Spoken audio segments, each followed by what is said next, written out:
नमस्कार साथियों, स्वागत है आपका the history world with Sandeep में। साथियों, लास्ट वीडियो में हमने अजमेर के चौहान वंश के बारे में पढ़ा था और उन वीडियोस में हमने पृथ्वीराज प्रथम, अजयराज और अर्णोराज के बारे में पढ़ लिया था। और उससे पहले की कुछ वीडियोस में हमने राजपूत जो उत्पत्ति है उसके विषय में अलग अलग विद्वानों के जो मत हैं उनके बारे में पढ़ा था। और बाद में हमने अजमेर के जो चौहान वंश है इनकी उत्पत्ति से जुड़े हुए कुछ तर्कों के बारे में जाना था। और हमने जाना था कि 551 ईस्वी में वासुदेव चौहान, जो कि चौहान वंश के संस्थापक भी कहे जाते हैं और आदि पुरुष भी कहा जिन्हें कहा जाता है, इन्होंने शाकंभरी में चौहान वंश की नींव रखी थी। तो साथियों, आज हम पढ़ने वाले हैं बीसल देव चौहान के बारे में। ठीक है, तो बीसल देव चौहान से पहले अजमेर के जो चौहान शासक थे उनका नाम था जगदेव।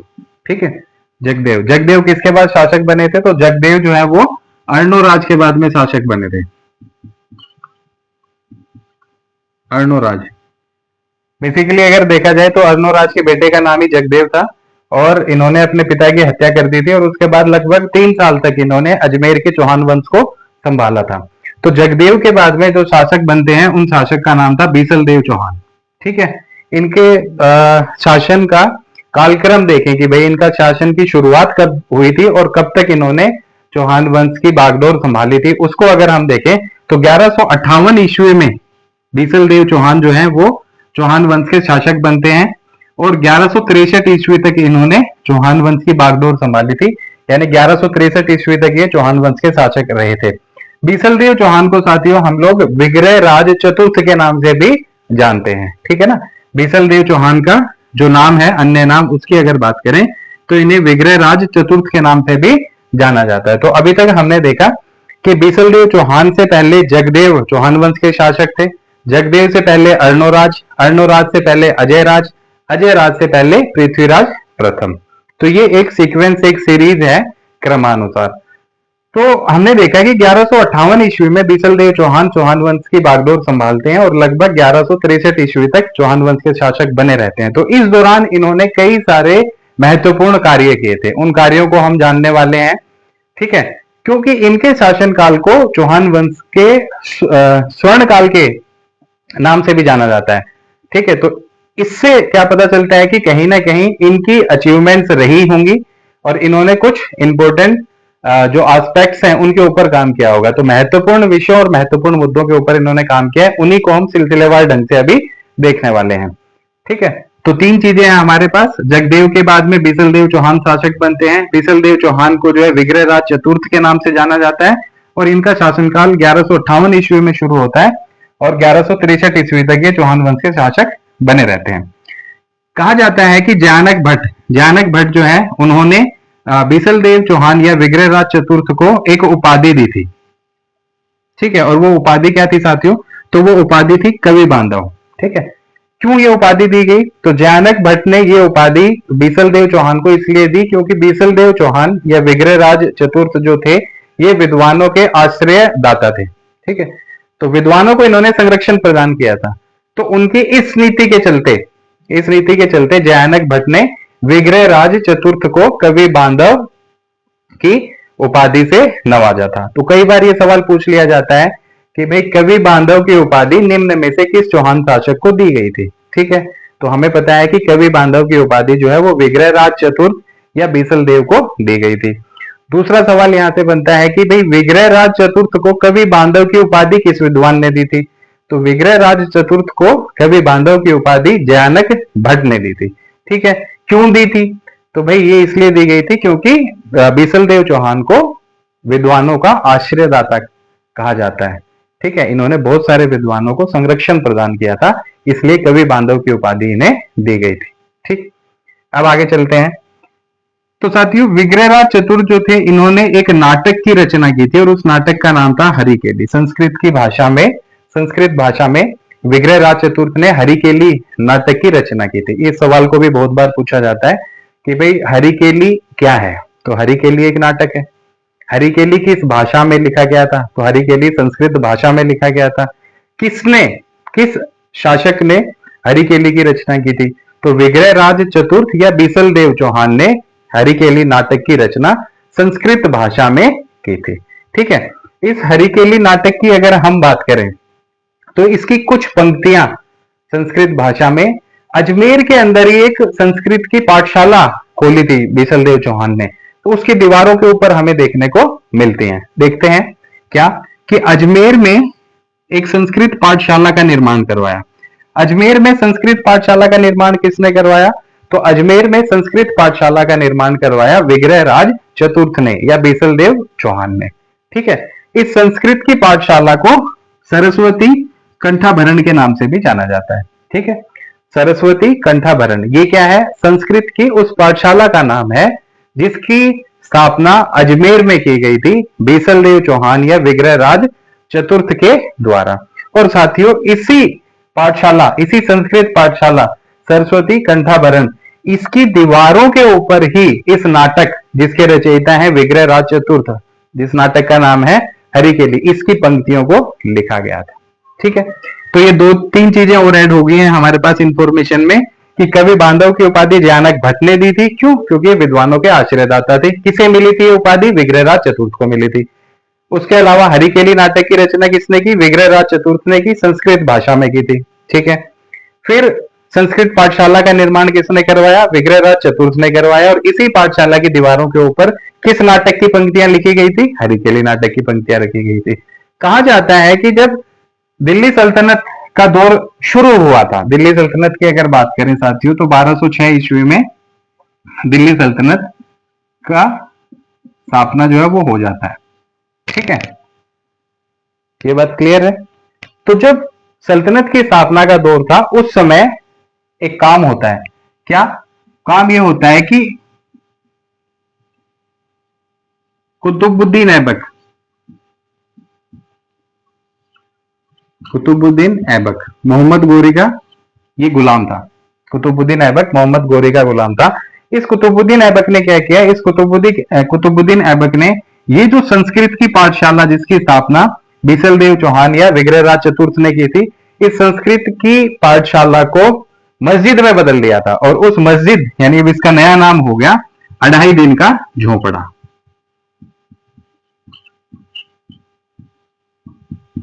अढ़ाई दिन का झोपड़ा। ठीक है, तो अढ़ाई दिन के झोपड़े का निर्माण किसने करवाया? कुतुबुद्दीन ऐबक ने। कहां पे? अजमेर में। पर बेसिकली क्या है? अढ़ाई दिन का झोपड़ा जो है वो एक मस्जिद है। ठीक है, लेकिन पहले क्या था? तो पहले ये संस्कृत की पाठशाला ही थी जिसका निर्माण विग्रह राज चतुर्थ या बीसल देव चौहान ने करवाया था और जिसका नाम था सरस्वती कंठाभरण, जिसकी दीवारों के ऊपर हमें हरिकेली नाटक की पंक्तियां देखने को मिलती हैं। इसी संस्कृत पाठशाला को बदल दिया एक मस्जिद में। बदलने वाला कुतुबुद्दीन ऐबक था। कुतुबुद्दीन ऐबक मोहम्मद गोरी का गुलाम था।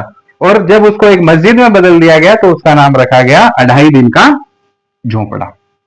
ठीक है, तो यहां तक ये चीज है। इससे जुड़ा हुआ ये एक फैक्ट है कि अजमेर में संस्कृत पाठशाला यानी सरस्वती कंठाभरण जिसका निर्माण करवाया था बीसल देव चौहान या विग्रह राज चतुर्थ ने, इसको बाद में कुतुबुद्दीन ऐबक ने एक मस्जिद का रूप दे दिया और उस मस्जिद को अढ़ाई दिन का झोपड़ा के नाम से जाना गया। कुतुबुद्दीन ऐबक कौन है? तो कुतुबुद्दीन ऐबक जो है वो मोहम्मद गोरी का गुलाम था। ठीक है, गुलाम वंश का संस्थापक था। ठीक है, दिल्ली सल्तनत जब हम पढ़ेंगे तो गुलाम वंश का संस्थापक था कुतुबुद्दीन ऐबक। अब चलते हैं आगे। इसके अलावा अगर हम देखें बीसल देव चौहान की एक और अचीवमेंट थी विग्रह राज चौहान की, अगर बात विग्रह राज चतुर्थ की बात करें तो एक महत्वपूर्ण अचीवमेंट ये थी कि इन्होंने टोंक जिले में, वर्तमान का जो टोंक जिला है उस टोंक जिले में एक कस्बे का निर्माण करवाया और एक बांध का निर्माण करवाया। ठीक है, वर्तमान टोंक जिले में विग्रह राज चतुर्थ ने एक कस्बा बसाया था और उस कस्बे का नाम था बीसलपुर कस्बा। ठीक, बीसलपुर कस्बा। तो बीसलपुर कस्बा किसने बसाया? बीसल देव चौहान ने, विग्रह राज चतुर्थ ने। ठीक है, और वहीं पे एक बांध का निर्माण करवाया जिसे बीसलपुर का बांध कहा जाता है। इसका निर्माण किसने करवाया? बीसलपुर बांध का। तो बीसलपुर बांध का निर्माण बीसल देव चौहान या विग्रह राज चतुर्थ ने करवाया। ठीक है, तो ये इंफॉर्मेशन और हमारे पास ऐड हो जाती है। अभी तक हमने क्या क्या देखा कि जगदेव के बाद में शासक बनते हैं। ठीक है, 1158 से 1163 ईस्वी तक इनका शासन काल है। सही बात है। और कवि बांधव की इनको उपाधि दी थी जयानक भट्ट ने। ठीक है, विग्रह राज चतुर्थ के नाम से इन्हें जाना जाता है, ये भी हमारे पास था। हरिकेली नाटक की संस्कृत भाषा में रचना की। ठीक है, सरस्वती कंठाभरण जो कि एक संस्कृत की पाठशाला थी, उसका निर्माण अजमेर में करवाया। बिल्कुल सही है, जो कि बाद में कुतुबुद्दीन ऐबक ने एक मस्जिद के रूप में मस्जिद में परिवर्तित कर दी और जिसे 2.5 दिन का झोपड़ा कहा गया। इसके अलावा इन्होंने टोंक जिले में बीसलपुर कस्बा और बीसलपुर बांध का निर्माण करवाया था। ठीक है, जो वर्तमान में राजस्थान की स्वच्छ पेयजल परियोजना के अंतर्गत भी आता है। बीसलदेव चौहान की अगर बात करें तो इनके बारे में जानकारी मिलती है दिल्ली के शिवालिक स्तंभ लेख से। ठीक है, जानकारी का स्रोत क्या है? बीसलदेव चौहान के बारे में जानकारी देने वाला स्रोत या सोर्स क्या है? तो भैया वो है दिल्ली का शिवालिक स्तंभ लेख। दिल्ली के शिवालिक स्तंभ लेख से किसके बारे में जानकारी मिलती है? तो दिल्ली के शिवालिक स्तंभ लेख से जानकारी मिलती है बीसलदेव चौहान या विग्रहराज चतुर्थ के बारे में। तो इतनी ये इंफॉर्मेशन अभी तक सेट हो गई होगी। अब चलते हैं आगे। आगे अगर हम चलें तो हम देखते हैं राजकवि। बीसलदेव चौहान के राजकवि के बारे में देखेंगे। बीसलदेव चौहान के जो दरबारी विद्वान थे उनके बारे में पढ़ेंगे। ठीक है, और कुछ इनकी पॉलिटिकल अचीवमेंट्स को भी देखेंगे। तो कहा जाता है कि बीसलदेव चौहान के जो राजकवि थे उनका नाम था सोमदेव। ठीक है, और सोमदेव ने एक ग्रंथ की रचना की थी, उसका नाम था ललित विग्रहराज। तो ललित विग्रहराज की रचना कौन करता है? सोमदेव करते हैं। सोमदेव कौन है? तो भैया ये राजकवि हैं। किसके राजकवि हैं? तो ये बीसलदेव चौहान के राजकवि। ठीक है, एक ही लाइन कई सारे पॉइंट्स। बीसलदेव चौहान के राजकवि कौन है? सोमदेव। सोमदेव ने किसकी रचना की? ललित विग्रहराज की रचना की। किसके दरबारी कवि हैं? विग्रहराज चतुर्थ या बीसलदेव के। अब ललित विग्रहराज में क्या है? तो ललित विग्रहराज में बेसिकली एक प्रेम कथा है, और वो प्रेम कथा किसकी है? तो वो प्रेम कथा है साथियों बीसलदेव चौहान और इंद्रपुर की राजकुमारी थी देसल देवी। इंद्रपुर की राजकुमारी देसल देवी और बीसलदेव की प्रेम कथा का वर्णन किसमें किया गया है? ललित विग्रहराज में किया गया है। ये वही ललित विग्रहराज है जिसकी रचना सोमदेव ने की है। सोमदेव जो है वो राजकवि हैं। किसके? बीसलदेव चौहान के या विग्रहराज चतुर्थ के। ठीक है, तो ललित विग्रहराज क्या है? एक प्रेम कथा है। किसकी? बीसलदेव चौहान और इंद्रपुर की राजकुमारी देसल देवी के बारे में। ठीक है, उसी कथा प्रेम प्रसंग, उस प्रेम कथा के ऊपर आधारित ग्रंथ है जिसकी रचना सोमदेव ने की है, जो कि राजकवि हैं विग्रहराज चतुर्थ के। अब हम देखते हैं नरपति नाल्य के बारे में। नरपति नाल्य ये कौन है? तो नरपति नाल्य जो है ये है दरबारी विद्वान। किसके? ये है विग्रह राज चतुर्थ के दरबारी विद्वान या फिर बीसलदेव चौहान के दरबारी विद्वान। कौन है साथियों? तो उनका नाम है नरपति नाल्य। अब ये क्यों इतने खास हैं? तो इन्होंने भी एक ग्रंथ की रचना की थी और उस ग्रंथ का नाम था क्या? बीसलदेव रासो। तो नरपति नाल्य ने किसकी रचना की? बीसलदेव रासो की रचना की। और कौन है नरपति नाल्य? तो ये है दरबारी विद्वान। किसके दरबारी विद्वान है? तो ये बीसलदेव चौहान के दरबारी विद्वान है। अब सवाल उठता है कि बीसलदेव रासो में क्या लिखा गया है, किस चीज का वर्णन किया गया है? तो ये इसमें भी एक प्रेम प्रसंग या प्रेम कथा का वर्णन किया गया है, और ये जो प्रेम प्रसंग था ये बीसलदेव चौहान और राजमती के बीच में था। तो बीसलदेव रासो में क्या है? बीसलदेव रासो जो है एक प्रेम कथा है। किसकी प्रेम कथा है? राजमती और बीसलदेव की। ठीक है, तो दो ग्रंथ हमारे सामने अभी आते हैं। इससे पहले हमने हरिकेली की बात की, जो कि एक नाटक है, संस्कृत भाषा में रचना की है विग्रहराज चतुर्थ ने। ठीक, उसके बाद हमने देखा कि भाई सोमदेव जो है वो ललित विग्रहराज की रचना करते हैं, राजकवि हैं किसके? विग्रहराज चतुर्थ के। ललित विग्रहराज का विषय क्या है? तो ये भी एक प्रेम प्रसंग या प्रेम कथा है बीसलदेव की और इंद्रपुर की जो राजकुमारी है देसल देवी उसकी। नरपति नाल्य दरबारी विद्वान थे, किसके समय में? विग्रहराज चतुर्थ के समय में। किसकी रचना की? तो इन्होंने बीसलदेव रासो की रचना की। ये क्या है? इसमें भी प्रेम कथा का वर्णन है या प्रेम प्रसंग का वर्णन है। किसके किसके बीच? तो राजमती और बीसलदेव की प्रेम कथा बीसलदेव रासो में मिलती है। तो ये कुछ चीजें हैं जो इनको अपने आप में अहम बनाती हैं। अब हम थोड़ा सा पॉलिटिकल अचीवमेंट की अगर बात करें तो साथियों सबसे इंपॉर्टेंट चीज ये है कि दिल्ली के ऊपर अधिकार करने वाले पहले चौहान शासक कौन थे? दिल्ली पर अधिकार करने वाले या दिल्ली को अपने राज्य में, अपने शासन क्षेत्र में मिलाने वाले चौहान शासक का नाम क्या था? तो दिल्ली को अपने राज्य या अपने शासन क्षेत्र में शामिल करने वाले पहले चौहान शासक का नाम था बीसल देव या फिर विग्रहराज चतुर्थ। तो ये अपने आप में इनकी इंपॉर्टेंट पॉलिटिकल अचीवमेंट है। क्यों? क्योंकि दिल्ली पर अधिकार करने वाले पहले चौहान शासक थे बीसल देव चौहान या विग्रहराज चतुर्थ। और कहा जाता है कि इन्होंने गजनी के शासक खुसरो शाह भी कहते हैं, खुसरव शाह भी कहते हैं, तो इन्होंने गजनी के शासक खुसरव शाह को पराजित किया। साथ ही दिल्ली के अंदर तोमरों का राज था। ठीक है, दिल्ली के अंदर तोमर शासक हुआ करते थे, तो दिल्ली के तोमर जो शासक थे उनको पराजित किया। तोमर में भी कौन? तंवर। तो दिल्ली के तोमर या तंवर शासकों को पराजित किया। किसने पराजित किया? विग्रहराज चतुर्थ ने या बीसलदेव चौहान ने दिल्ली के तोमर या तंवर शासकों को पराजित किया। साथ ही गजनी के खुसरव शाह को भी पराजित किया। इस प्रकार दिल्ली को अपने अधिकार क्षेत्र में या चौहान वंश के शासन क्षेत्र में मिलाने वाले पहले चौहान शासक बीसलदेव चौहान या विग्रहराज चतुर्थ थे, जिन्होंने हरिकेली नामक नाटक की रचना की थी, जिनके राजकवि थे सोमदेव और जिनके दरबारी विद्वान थे नरपति नाल्य। नरपति नाल्य जिसने बीसलदेव रासों की रचना की, और सोमदेव जिन्होंने ललित विग्रहराज की रचना की थी। ठीक है, तो ये अपने आप में इनकी इंपॉर्टेंट पॉलिटिकल अचीवमेंट है। इसके अलावा कहा जाता है कि भंडानकों को भी इन्होंने पराजित किया था। जो भंडानक थे, भंडानक, इनको पराजित करने का काम भी बीसलदेव चौहान या विग्रहराज चतुर्थ ने किया था। ठीक है, भंडानकों को पराजित करने का काम किसने किया? तो भंडानकों को पराजित करने का काम किया था विग्रहराज या बीसलदेव चौहान ने। और साथ ही साथ चालुक्य शासक था एक, जिसका नाम था कुमारपाल। कुमारपाल चालुक्य शासक।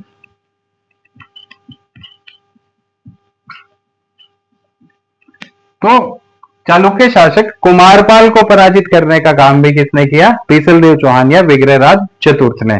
तो इसी आधार पे चौहान शासकों में सबसे सर्वश्रेष्ठ या चौहानों का स्वर्ण काल कहा जाता है विग्रहराज चतुर्थ या बीसलदेव चौहान के शासन काल को, जो 1158 से 1163 ईस्वी तक चलता है। तो साथियों, ये जानकारी विग्रहराज चौहान या बीसलदेव चौहान के बारे में थी। तो अगर क्विक रिवीजन देखें तो देख सकते हैं जगदेव के बाद में शासक बनते हैं कौन? बीसलदेव चौहान। शासन वर्ष देखें तो 1158 ईस्वी से 1163 ईस्वी तक इनका शासन काल था। इनको विग्रहराज चतुर्थ के नाम से जाना जाता है। जानक भट्ट ने इन्हें कवि बांधव की उपाधि दी थी। क्यों दी थी? क्योंकि विद्वानों को संरक्षण प्रदान करते थे और विद्वानों के आश्रयदाता थे। इसके अलावा टोंक जिले के अंदर बीसलपुर कस्बा और बीसलपुर बांध का निर्माण करवाया। वर्तमान में अगर बात करें तो राजस्थान में स्वच्छ पेयजल परियोजना के अंतर्गत बीसलपुर बांध आता है। और इन्होंने अजमेर में एक संस्कृत पाठशाला का निर्माण करवाया, जो थी सरस्वती कंठा भरण। इसी पाठशाला की दीवारों पे हरिकेली नाटक की पंक्तियों को संस्कृत भाषा में लिखा गया है, जिस नाटक की रचना का क्रेडिट जाता है विग्रहराज चतुर्थ को। इनके दरबारी कवि की अगर बात करें तो इनके जो राजकवि थे उनका नाम सोमदेव था, जिन्होंने ललित विग्रहराज की रचना की थी। क्या है ये? तो इंद्रपुर की जो राजकुमारी है बीसल देवी और बीसलदेव, इनके बीच के प्रेम कथा।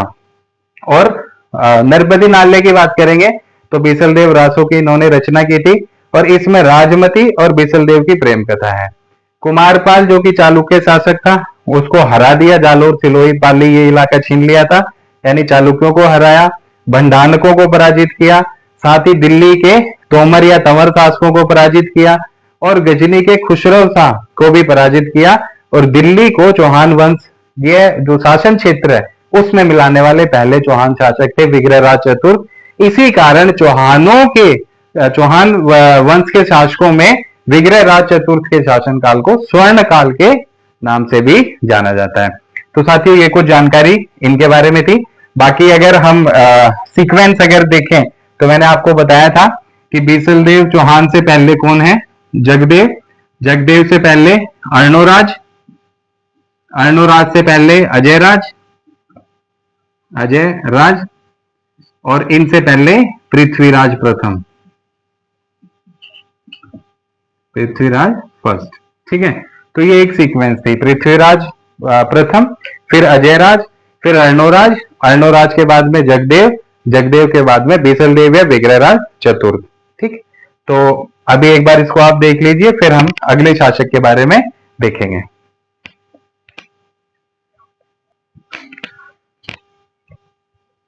तो साथियों, हमने बीसलदेव या विग्रहराज चतुर्थ के बारे में मोटा मोटी सारी जानकारी इकट्ठी कर ली थी, और हमने जाना था कि बीसलदेव चौहान का जो शासन काल है या विग्रहराज चतुर्थ का जो शासन काल है वो अजमेर के चौहान वंश के इतिहास का स्वर्ण युग या स्वर्ण काल कहा जाता है। ठीक है, और हमने पढ़ा कि भाई हरिकेली नाटक की उन्होंने रचना की।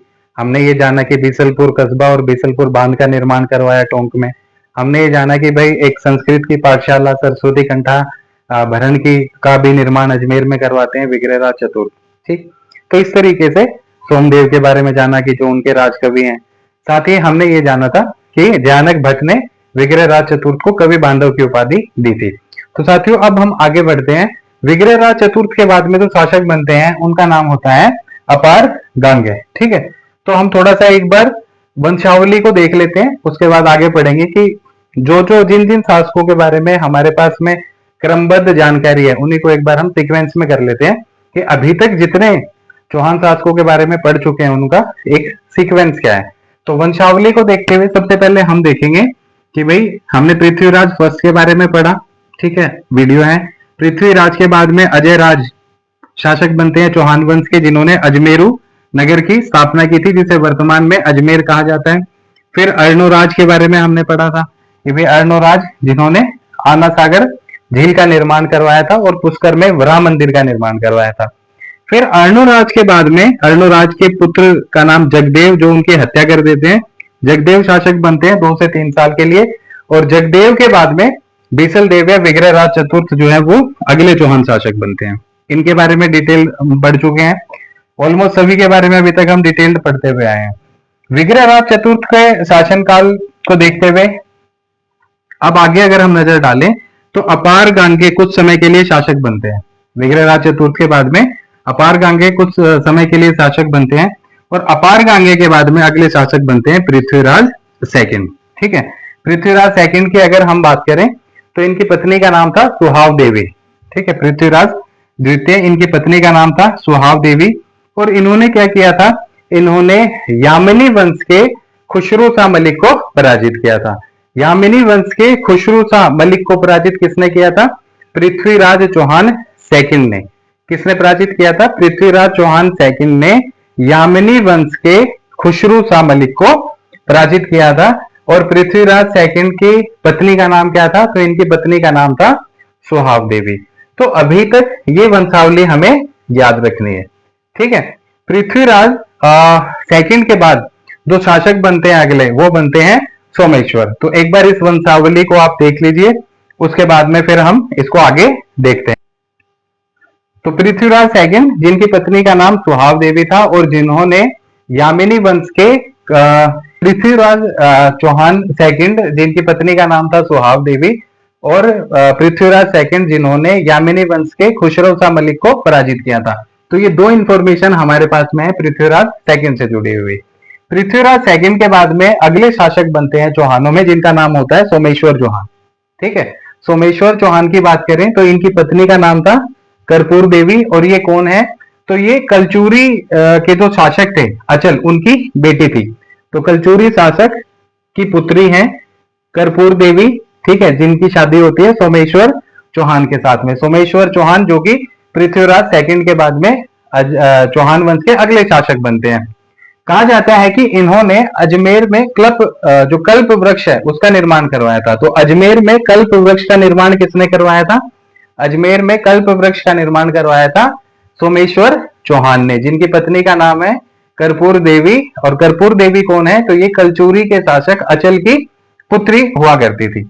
इसके अलावा एक उपाधि धारण की थी किसने? सोमेश्वर चौहान ने। और वो उपाधि क्या थी? तो वो उपाधि थी प्रताप लंकेश्वर। ठीक है, तो प्रताप लंकेश्वर उपाधि किसने धारण की थी चौहानों में? तो ये सोमेश्वर चौहान ने धारण की थी। ठीक है, और ये वही सोमेश्वर चौहान है जिन्होंने कल्प वृक्ष का निर्माण करवाया था। और कल्प वृक्ष का निर्माण इन्होंने कहां करवाया था? तो कल्प वृक्ष का निर्माण इन्होंने करवाया था अजमेर में। किसने? सोमेश्वर चौहान ने। इनकी पत्नी का नाम क्या था? तो इनकी पत्नी का नाम था कर्पूर देवी। और ये कौन है? तो ये कलचुरी शासक अचल की पुत्री थी। ठीक, इसके अलावा सोमेश्वर और कर्पूर देवी के पुत्रों की अगर बात करें तो इनके दो पुत्र थे। एक का नाम था पृथ्वीराज चौहान थर्ड और एक थे हरिराज। तो हरिराज और पृथ्वीराज चौहान थर्ड जो है वो सोमेश्वर और कर्पूर देवी के दो बेटे हुआ करते थे।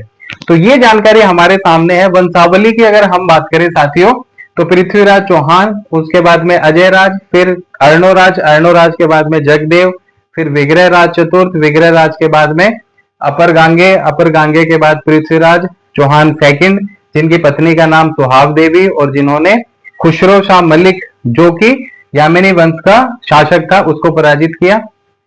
पृथ्वीराज सेकंड के बाद में सोमेश्वर चौहान अगले शासक बनते हैं, जिनकी पत्नी का नाम था कर्पूर देवी जो कि कलचुरी नरेश अचल की बेटी थी और इन्होंने एक उपाधि धारण की थी प्रताप लंकेश्वर।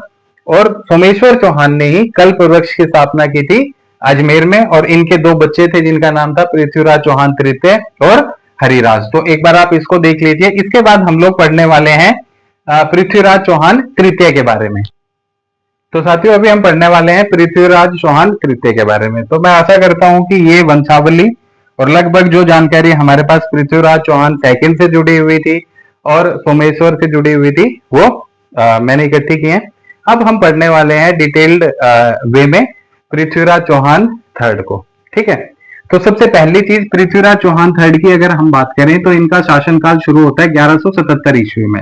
1177 ईस्वी में ये शासक बनते हैं। कहाँ के? अजमेर के चौहान वंश के शासक बनते हैं पृथ्वीराज चौहान तृतीय।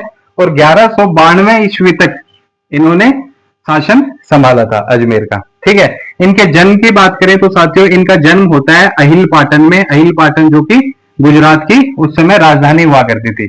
तो अहिल पाटन गुजरात में 1166 ईस्वी में इनका जन्म होता है। किसका? पृथ्वीराज चौहान तृतीय का, जिनका शासनकाल था 1177 ईस्वी से 1192 ईस्वी। तो इनका जन्म हुआ 1166 ईस्वी में। कहा? अहिल पाटन गुजरात के अंदर। ठीक है, कहा जाता है कि अब देखें तो 11 वर्ष की आयु में ये जो है अजमेर के शासक बन जाते हैं। 11 वर्ष की आयु में अजमेर के शासक कौन बने? पृथ्वीराज चौहान तृतीय। पृथ्वीराज चौहान थर्ड जो है वो 11 वर्ष की आयु में अजमेर के चौहान वंश की गद्दी को संभालते हैं। क्यों?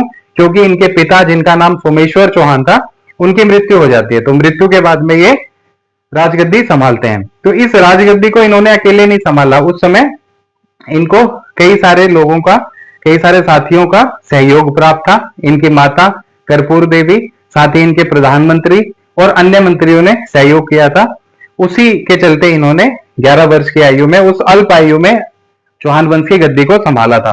तो 11 वर्ष की आयु में शासक बन जाते हैं कौन? पृथ्वीराज चौहान थर्ड। क्यों? क्योंकि इनके पिता जिनका नाम था सोमेश्वर चौहान, ये वही सोमेश्वर चौहान है जिन्होंने कल्प वृक्ष का निर्माण करवाया था अजमेर में। ठीक है, जिन्होंने प्रताप लंकेश्वर की उपाधि धारण की थी। ठीक है, तो सोमेश्वर कौन है? ये पृथ्वीराज चौहान के पिता हैं सोमेश्वर, जिन्होंने कल्प वृक्ष का निर्माण करवाया, जिन्होंने प्रताप लंकेश्वर की उपाधि धारण की। ठीक है, तो माता की अगर बात करें तो कर्पूर देवी जो है कलचुरी नरेश या कलचुरी शासक अचल की पुत्री कर्पूर देवी किसकी माता थी? पृथ्वीराज चौहान तृतीय की। तो ये छोटी छोटी इंफॉर्मेशन है। तो देखते हैं जन्म कब हुआ? 1166 ईस्वी में अहिल पाटन गुजरात में होता है। किसका? पृथ्वीराज चौहान तृतीय का। 11 वर्ष की आयु में शासक बन जाते हैं क्योंकि इनके पिता सोमेश्वर चौहान की मृत्यु हो जाती है। और इनकी मां का नाम कर्पूर देवी है। कर्पूर देवी जो कि कलचुरी शासक अचल की पुत्री थी। ठीक है, अब बात करते हैं इनके प्रधानमंत्री की। पृथ्वीराज चौहान तृतीय का प्रधानमंत्री कौन था? तो इनके प्रधानमंत्री थे कदमवास। ठीक है, पृथ्वीराज चौहान तृतीय के प्रधानमंत्री थे कदमवास। कुछ जगह कैमवास भी कहा लिखा गया है, कई जगह कैमास भी आया है, तो हम इससे पजल नहीं होंगे। कैमास, कदमवास या फिर कैमवास, ये कौन है? तो ये पृथ्वीराज चौहान तृतीय के प्रधानमंत्री थे। और जब ये 11 वर्ष की आयु में शासक बनते हैं तो कदमवास ने या कैमवास ने इन्होंने खूब सपोर्ट किया था कर्पूर देवी और पृथ्वीराज चौहान तृतीय को, क्योंकि कर्पूर देवी संरक्षिका थी पृथ्वीराज चौहान थर्ड की। सेना अध्यक्ष की बात करें, ये पृथ्वीराज चौहान तृतीय के सेना अध्यक्ष कौन थे? तो उनके जो सेना अध्यक्ष थे उनका नाम था भुवनमल। ठीक है, भुवनमल कौन थे? तो भुवनमल भुवनमल सेना अध्यक्ष है पृथ्वीराज चौहान तृतीय के। इसके अलावा कुछ और अन्य मंत्री भी रहे, उनमें स्कंद, वामन, सोड और पद्मनाभ। तो पद्मनाभ, सोड, स्कंद और वामन ये कौन है?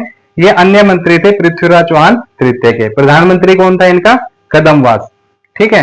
सेना अध्यक्ष कौन था? भुवनमल। माता कौन है? कर्पूर देवी।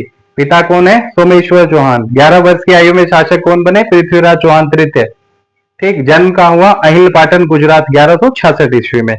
तो ये मोटी मोटी इंफॉर्मेशन हमारे सामने इनके बारे में निकल के आती है। कहते हैं कि प्रारंभ में, यानी जब 11 वर्ष की आयु में शासक बनते हैं, तो प्रारंभ में जब शासन बने उस समय इनका जो प्रारंभिक संघर्ष, शुरुआती दौर में जो संघर्ष होता है, वो संघर्ष होता है इनके अपने चचेरे भाई के साथ में। और इनके चचेरे भाई का नाम था नागार्जुन। तो नागार्जुन के साथ में इनका प्रारंभिक संघर्ष होता है और उस प्रारंभिक संघर्ष में ये नागार्जुन को पराजित कर देते हैं। नागार्जुन जो कि इनका चचेरा भाई है, इसे पराजित कर देते हैं। साथ ही भंडानकों को भी ये पराजित करने का काम करते हैं।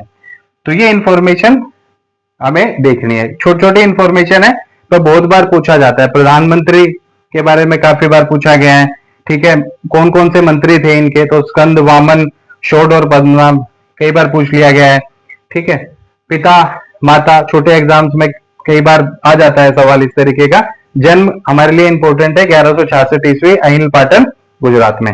अब आगे बढ़ते हैं। 1182 ईस्वी में एक युद्ध होता है साथियों, और उस युद्ध को कहा जाता है तुमुल का युद्ध। ठीक है। इस तुमुल का युद्ध के बारे में जानना इसलिए जरूरी है क्योंकि पृथ्वीराज चौहान ने महोबा वर्तमान में एमपी में पड़ता है, एमपी यानी मध्य प्रदेश, तो एमपी महोबा के एक चंदेल शासक थे जिनका नाम था परमार्दी देव। परमार्दी देव को 1182 ईस्वी में पृथ्वीराज चौहान ने हराया था। और ये जो संघर्ष होता है पृथ्वीराज चौहान तृतीय और परमार्दी देव के बीच में 1182 ईस्वी में, इस संघर्ष में जीत हुई पृथ्वीराज चौहान तृतीय की। ठीक है। और इसी युद्ध को, इस संघर्ष को कहा जाता है तुमुल का युद्ध। तो उसी तुमुल के युद्ध के बारे में कुछ फैक्ट्स देख लेते हैं। तुमुल के युद्ध की अगर बात करें तो ये 1182 ईस्वी में लड़ा गया। किस किस के बीच में? तो पृथ्वीराज चौहान तृतीय और परमार्दी देव के बीच में। पृथ्वीराज चौहान तृतीय कौन है? तो भैया ये अजमेर के चौहान शासक हैं। और परमार्दी देव की अगर बात की जाए तो ये कौन है? तो ये महोबा के चंदेल शासक हैं। ठीक है ना। महोबा वर्तमान में एमपी, तो महोबा के चंदेल शासक है कौन? परमार्दी देव। तो इन दोनों के बीच में 1182 ईस्वी में तुमुल का युद्ध लड़ा जाता है। ठीक है। इस युद्ध का अगर रिजल्ट देखें तो इस युद्ध के रिजल्ट में परमार्दी देव को हार मिलती है, यानी ये पराजित हो जाते हैं और पृथ्वीराज चौहान तृतीय जीत जाते हैं।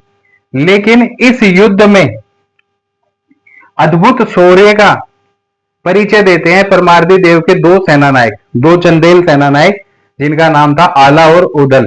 इन्होंने अपनी मातृभूमि,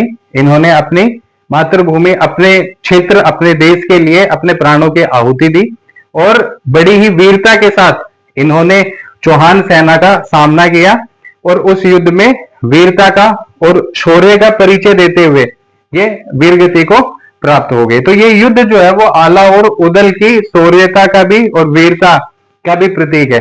इन्होंने अपने प्राणों की इस युद्ध में आहुति दी, त्याग और बलिदान का प्रतीक भी ये दोनों है, आला और उदल। ठीक है। तो इसलिए भी ये युद्ध इंपॉर्टेंट है। तो 1182 ईस्वी में परमार्दी देव को तुमुल के युद्ध में हार का सामना करना पड़ा। किसने हराया? पृथ्वीराज चौहान तृतीय ने, या उनकी सेना ने हराया।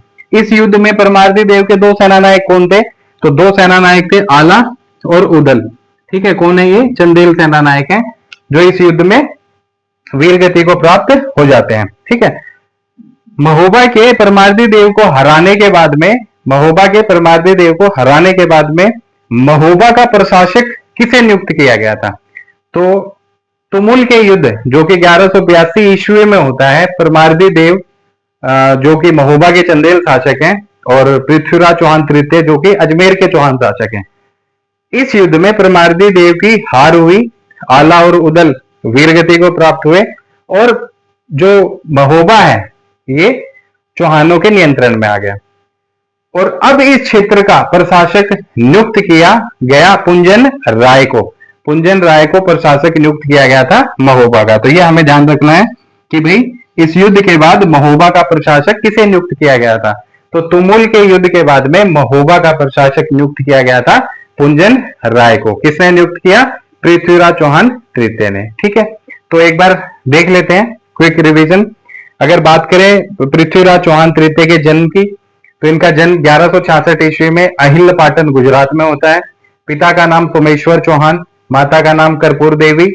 ठीक है, 11 वर्ष की आयु में शासक बनते हैं। इनके प्रधानमंत्री का नाम कदमवास या कैमवास था। सेना अध्यक्ष की बात करें तो भुवनमल जो है इनके सेना अध्यक्ष थे। और स्कंद, वामन, शोड और पद्मनाभ, ये कौन है? ये पृथ्वीराज चौहान तृतीय के अन्य मंत्री थे। ठीक है, इसके अलावा प्रारंभिक वर्षों में जब इन्होंने गद्दी संभाली अजमेर की, तो उस समय इनका जो प्रारंभिक संघर्ष होता है, उस संघर्ष में इनका साथ देते हैं इनकी संरक्षिका कर्पूर देवी, जो कि इनकी माता भी थी, और इनके प्रधानमंत्री कदमवास, सेना अध्यक्ष भुवनमल।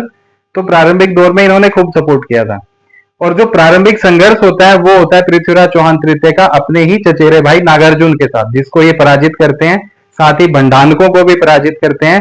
और तुमुल का युद्ध जो कि 1182 ईस्वी में होता है परमार्दी देव और पृथ्वीराज चौहान तृतीय के बीच में, जिसमें आला और उदल वीरगति को प्राप्त होते हैं। इस युद्ध में जीत होती है पृथ्वीराज चौहान तृतीय की, और कुंजन राय को ये वहां का प्रशासक नियुक्त कर देते हैं। तो साथियों, आज के लिए इतना ही। इस वीडियो में मोटे तौर पे हमने काफी सारी इंफॉर्मेशन को एक साथ कलेक्ट करने की कोशिश की है। नेक्स्ट वीडियो में हम पृथ्वीराज चौहान तृतीय के बारे में और जो जानकारी है उसको आपके सामने प्रस्तुत करने की कोशिश करेंगे। मैं आशा करता हूं आपको मेरे द्वारा दी गई जानकारी पसंद आई होगी। अगर आपको ये इंफॉर्मेशन, ये जानकारी पसंद आई है, चीजें समझ आई हैं, तो आप मेरे channel the history volt with Sandeep को सब्सक्राइब करें, वीडियोस को लाइक करें। चैनल पे इंडियन हिस्ट्री की वीडियोस भी हैं, राजस्थान हिस्ट्री की वीडियोस भी हैं, करंट की कुछ एक दो वीडियोस भी अपलोड हुई हैं। तो अलग अलग डायमेंशंस में हम लोग काम करने की कोशिश कर रहे हैं। जल्दी नई वीडियोस के साथ आपके सामने उपस्थित होता हूं। आज के लिए इतना ही, धन्यवाद।